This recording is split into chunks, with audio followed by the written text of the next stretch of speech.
이 시간 말씀은 시편 1편 1절서부터 6절입니다. 시편 1편 1절서부터 6절까지를 제가 개역 한글 성경으로 읽어드리겠습니다. 복 있는 사람은 악인의 꾀를 쫓지 아니하며 죄인의 길에 서지 아니하며 오만한 자의 자리에 앉지 아니하고 오직 여호와의 율법을 즐거워하여 그 율법을 주야로 묵상하는 자로다. 저는 시냇가에 심은 나무가 시절을 쫓아 과실을 맺으며 그 잎사귀가 마르지 아니함 같으니 그 행사가 다 형통하리로다. 악인은 그렇지 않음이요 오직 바람에 나는 겨우와 같도다. 그러므로 악인이 심판을 견디지 못하며 죄인이 의인의 회중에 들지 못하리로다. 대저 의인의 길은 여호와께서 인정하시나 악인의 길은 망하리로다. 아멘. 오늘 우리가 본문으로 읽은 시편 1편은 우리 한글 성경에 복 있는 사람이라는 말로 시작합니다. 히브리어 원문을 보면 우리 한글 성경, 개역 한글 성경의 번역과 동일한 순서로 되어 있습니다. 첫 글자가 복이라는 히브리 단어입니다.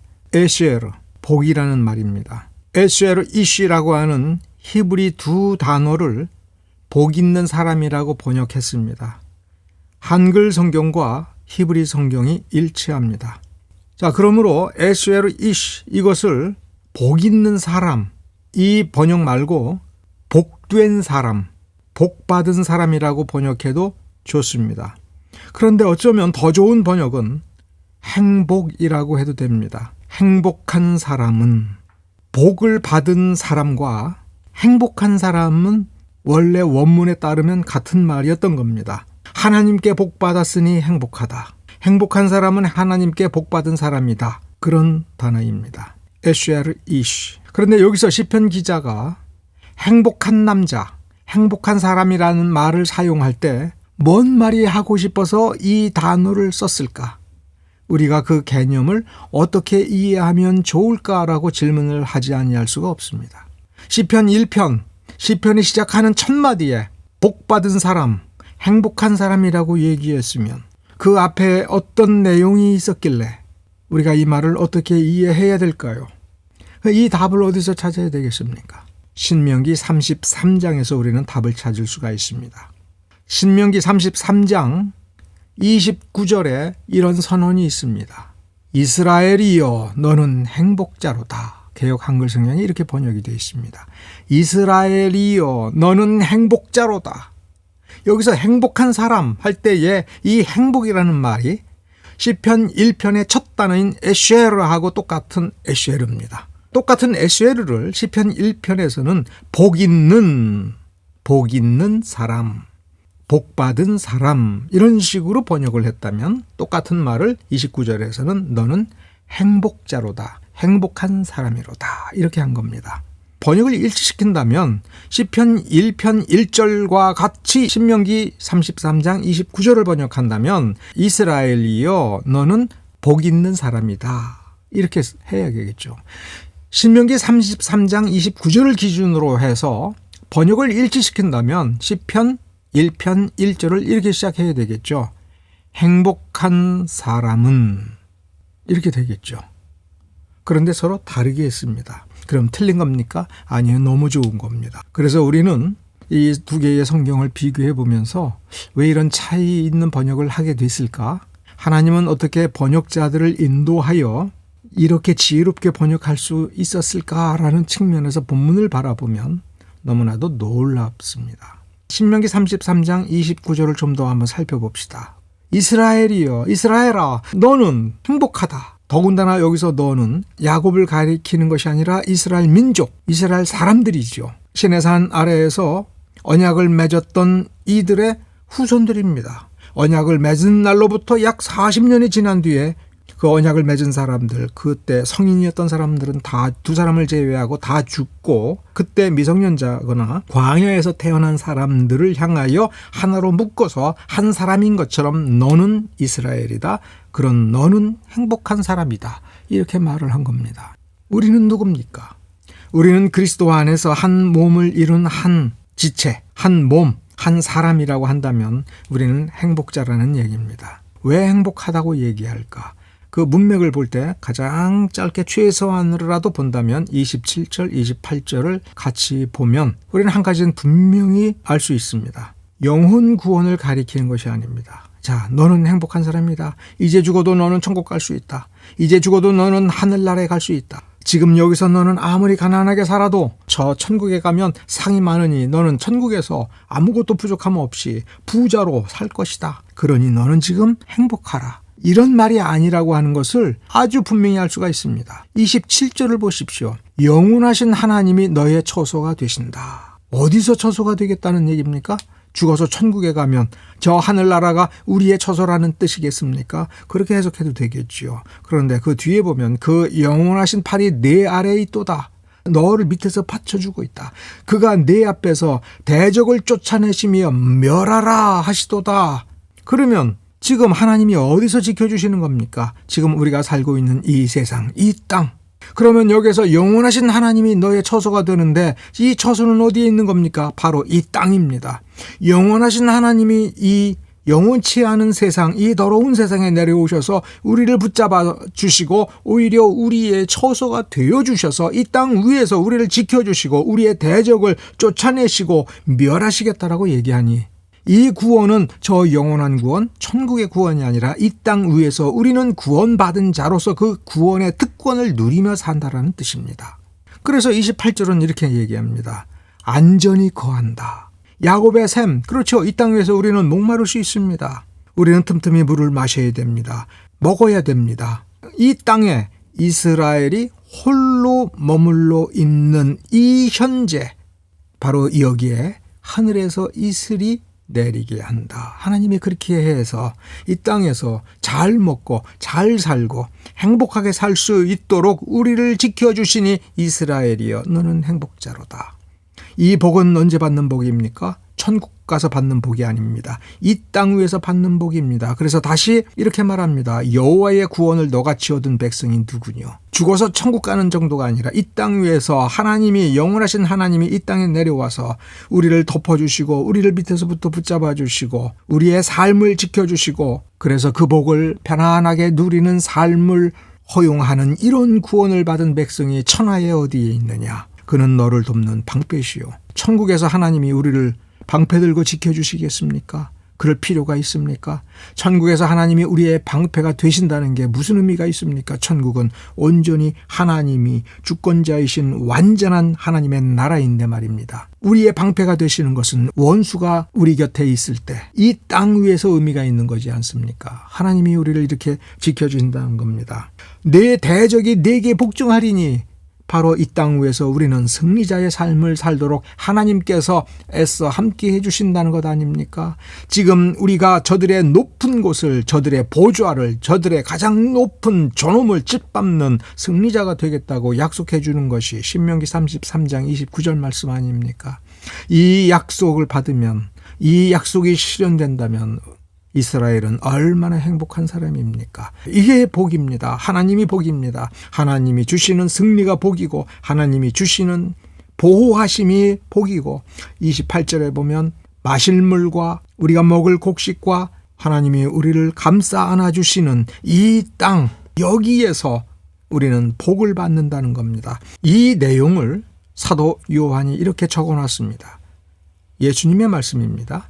내가 온 것은 양으로 생명을 얻게 하고 더 풍성히 얻게 하려는 것이라.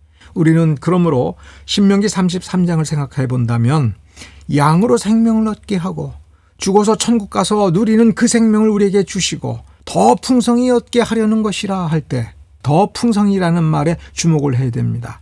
천국 가서 누릴 것이라면 더 풍성할 것도 없고 덜 풍성할 것도 없지요. 천국에 뭔 부족한 것이 있겠습니까? 우리가 천국에 들어간다면 천국에 있는 모든 것을 우리가 누릴 때에 부족하게 누리겠습니까?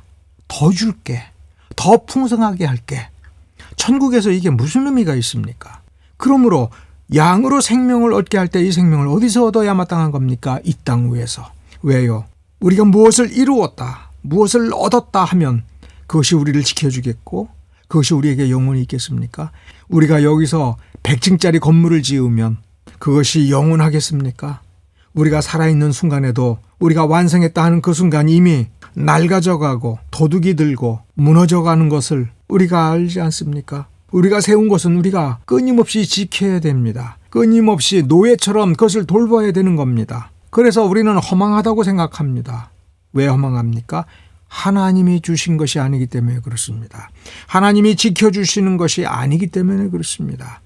그런 우리가 지금 생명이 있는데 이 생명은 죽을 수밖에 없는 생명이며 영생을 얻게 하는 그 생명이 아닙니다. 저주를 불러일으키고 심판을 받을 수밖에 없는 그 삶을, 더러운 삶을 사는, 죄악된 삶을 살게 하는 그 생명에 불과합니다. 그래서 예수님께서 우리를 대신하여 십자가에 달려 죽기 위하여 오셨습니다. 우리에게 진짜 생명을 주시려고요. 근데 이것을 어디서 얻어야 됩니까? 이 땅 위에서. 이 생명을 얻어서 이 땅 위에서 살면서 점점 더 풍성해져야 되는 것이 바로 이 땅 위에 있는 생명, 곧 그 생명을 누리고 사는 삶에 있어서 크게 의미가 있는 겁니다. 그렇죠. 우리는 더 풍성하게 살아야 됩니다. 우리가 예수를 더 잘 믿어야 됩니다. 더 열심히 믿어야 됩니다. 왜냐하면 이 생명이 더욱 강력해지고 그래서 이 생명으로 말미암아 얻게 되는 우리의 삶, 우리가 누리게 되는 삶이 더 풍성해지고 더 말할 수 없이 풍요로워지고 더 놀라운 축복을 더 많이 누리고 그래서 하나님을 더 영화롭게 하는 그 삶을 우리에게 주시고자 예수님께서 오셨다는 것입니다. 그러므로 우리는 이렇게 생각을 해봐야 됩니다. 우리가 예수를 믿으니 내가 예수를 믿으니 나는 죽어도 천국 가겠다. 나는 그런 확신이 있다. 여러분 그렇게만 믿고 있었으면 우리는 회개를 해야 됩니다. 생명을 참된 생명을 얻은 것이 목적이 아니라 그 얻은 그 생명에 그 삶이 더 풍성히 얻어지는 그래서 더 풍성하게 누리는 삶인가. 내가 예수를 믿으면 믿을수록 내가 더 복되고 더 행복한 삶을 살아가고 있는가. 그 더 풍성한 삶을 앙망해야 되며 하나님께 구해야 됩니다. 왜냐하면 이 땅 위에 있는 성도에게 하나님은 복을 주신다. 행복한 사람이 되게 하신다. 더 풍성하게 누리는 더 행복한 사람이 되게 하신다. 이것이 신구약 성경에 일관되게 우리의 삶에 대해서 이 땅을 살아가는 성도의 삶에 대해서 하나님께서 설계하시고 계획하신 것입니다. 이러한 맥락에서 우리는 축복의 의미를 생각해 봐야 됩니다. 시편 1편을 다시 한번 우리가 주목을 해봐야 될 것은 이겁니다. 복 있는 사람, 복을 받았느냐? 그러면 됐다. 복을 받았느냐? 그럼 더 이상 아무것도 할 것이 없다. 가만히 있어라. 하나님이 주신다. 이런 식으로 되어 있는가를 우리가 자세히 살펴봐야 됩니다. 자, 복을 받았으니까 어떻게 하라고요? 악인의 꾀를 쫓지 아니한다. 복을 받았기 때문에 악인의 꾀를 쫓지 아니하는 삶을 나는 살겠다. 지금 시편 기자는 이렇게 노래하고 있습니다. 우리에게 그렇게 말합니다.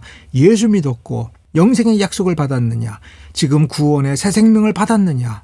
그러면 이제부터 그 복을 누리기 위해서는 받은 복을 빼앗기지 않기 위해서는 받은 복을 사탄이 와서 더럽히지 않도록 하기 위해서는 악인의 꾀를 쫓지 아니하고 그러면 뭘 쫓아야 됩니까? 하나님의 말씀이 가르치는 대로.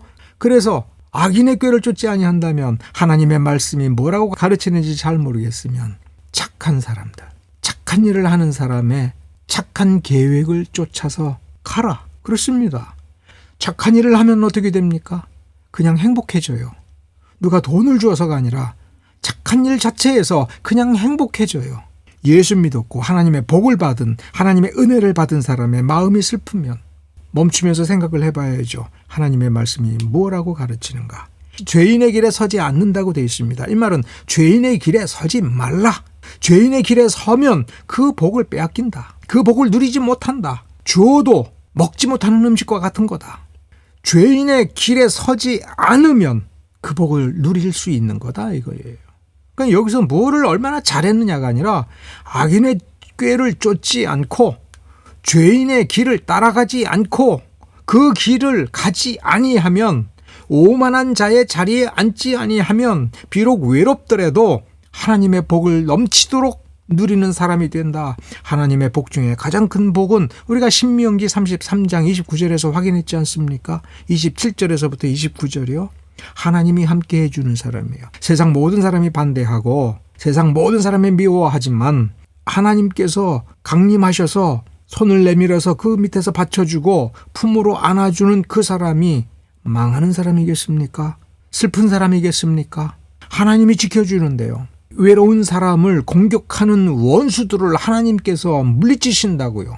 방패가 되어주신다고 하는데 그 싸우는 모습을 보면 나를 위해서 하나님께서 이렇게 애를 쓰고 이렇게 나서서 이렇게 싸워주시는 모습을 보면 우리가 불행하다고 느낄까요? 과연 진짜 복은 무엇입니까? 하나님입니다. 정말로 악인을 멀리하고 죄인을 멀리하고 오만한 자를 멀리하는 그 사람을 하나님께서 복에 복을 더하여 주신다는 뜻이 여기에 숨어 있는 겁니다. 아주 명확하지 않습니까? 그러면 이 사람은 과연 세상에서 부자가 될 수가 있겠습니까? 아무것도 할 수 없다고 느낄 때, 무능하다고 느낄 때 그 마음을 다독이면서 오직 여호와의 율법을 묵상하면서 그 율법을 즐거워하는 그 마음을 지키는 거예요. 그 율법을 죄하러 묵상하면서 그것을 즐거워하고 어떻게 하면 이 말씀대로 살까? 이것을 고민할 때 시냇가에 심은 나무가 시절을 쫓아 과실을 맺는 것처럼 풍성한 사람이 된다는 겁니다. 결실이 있는 인생이라는 겁니다. 하나님께서 기뻐하고 칭찬하고 상을 주실 만한 열매가 맺혀지는 좋은 인생이라는 겁니다.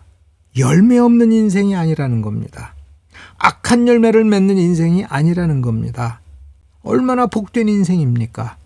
1절에서 3절의 변화를 생각해 보십시오. 복 있는 사람, 복을 받았어요. 그러면 그 복을 누리는 겁니다. 그 삶을 살아야 돼요. 복을 누릴 수 있는 삶. 그런데 그 복을 누리다가 보니 복된 열매 결과까지가 나타나는 결실이 있는 인생이 된다는 겁니다. 4절에 보면 악인은 그렇게 되지 않는다. 악인은 세상에서 악한 방법으로 아무리 성공해도 바람에 나는 겨와 같은 운명을 피할 수 없다. 그 심판을 어디서 한다고요? 이 땅 위에서요. 이 하나님을 믿으십니까? 하나님은 공정하시다, 공평하시다라고 하는 이 말씀을 믿으십니까? 세상을 보니 그렇지 않은 것 같아라고 한다면 하나님의 말씀을 더 들여다보고 하나님이 어떤 분인가를 생각을 해보셔야 됩니다. 악인이 심판을 견디지 못하고 죄인은 의인의 회중에 들지 못한다. 악인의 길은 망하리로다. 악인은 심판을 견디지 못한다. 죄인은 결단코 의인의 그 무리에 하나님 나라에 들어가지 못한다. 얼마나 하나님의 심판이 엄격합니까? 얼마나 하나님의 심판이 무섭습니까? 우리가 어떻게 이런 사람이 되지 아니할 수가 있습니까? 먼저 복을 받아야 됩니다. 예수를 믿어야 됩니다. 예수를 믿음으로 말미암아 그 약속된 구원을 받고 예수로 말미암는 새 생명을 우리는 받아야 됩니다. 그런데 거기에서 머물러 있지 말고 주야로 하나님의 말씀을 묵상하고 이거는 내게 지시하는 하나님의 계명이다. 법이다. 어떻게 이 하나님의 말씀을 충족시키는 사람이 될 것인가? 내가 무엇을 피해야 될 것인가? 내가 멀리해야 될 것이 무엇인가? 여기서부터 시작을 하는 겁니다. 자기를 부인하여 겸손한 자의 모습으로 이 말씀을 통해서 변화되면서 그 삶을 살 때에 우리는 복을 누리는 겁니다. 그 복을 누립시다. 하나님이 넘치도록 부어주시는 그 복을 누립시다. 하나님을 우리를 들어서 높이 쓰시는 그 자리에 옮겨져서 하나님이 주시는 능력으로 그 어떤 일을 놀랍게 해내는 그러한 인생을 꿈꾸도록 합시다. 기도하겠습니다.